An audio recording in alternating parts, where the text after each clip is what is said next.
शिक्षक शिक्षेतर कर्मचाऱ्यांच्या प्रलंबित मागण्यासाठी जिल्हा परिषद कार्यालयासमोर धरणे आंदोलन।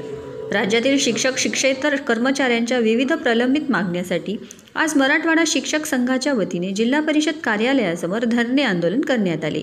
यात प्रामुख्याने अंशदायी पेन्शन योजना रद्द करून सर्वांना जुनी पेन्शन योजना लागू करावी। 1 नोव्हेंबर 2005 पूर्वी नियुक्त परंतु 100% अनुदानावर आलेल्या शाळेतील शिक्षक शिक्षेतर कर्मचारी इतर राज्य सरकारी कर्मचाऱ्यांप्रमाणे जुनी पेन्शन योजना लागू करण्याची कार्यवाही करण्यात यावी। प्रलंबित 3% महागाई भत्ता वाढ देण्यात यावी। राज्यातील शिक्षकांचे सुमारे 65,000 रिक्त पदे तात्काळ भरण्यात यावीत। यासह विविध मागण्यासाठी आज धरणे आंदोलन करण्यात आले।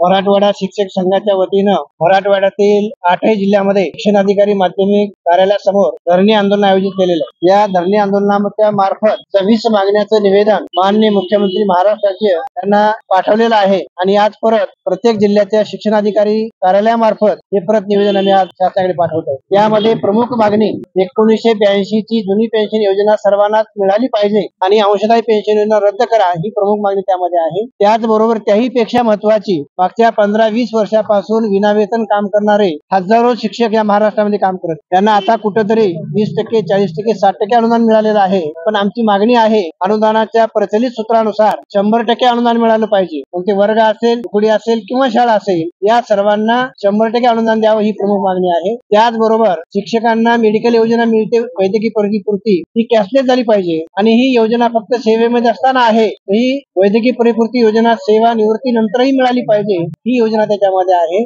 वय 60 वर्ष झालं पाहिजे त्यामध्ये प्रमुख मागणी आहे। पाल्यांचं मोफत शिक्षण मिळालं पाहिजे अशा अनेक मागण्या घेऊन आम्ही आज मराठवाड्याच्या 8 जिल्ह्यामध्ये धरणे आंदोलन आयोजित करत आहोत।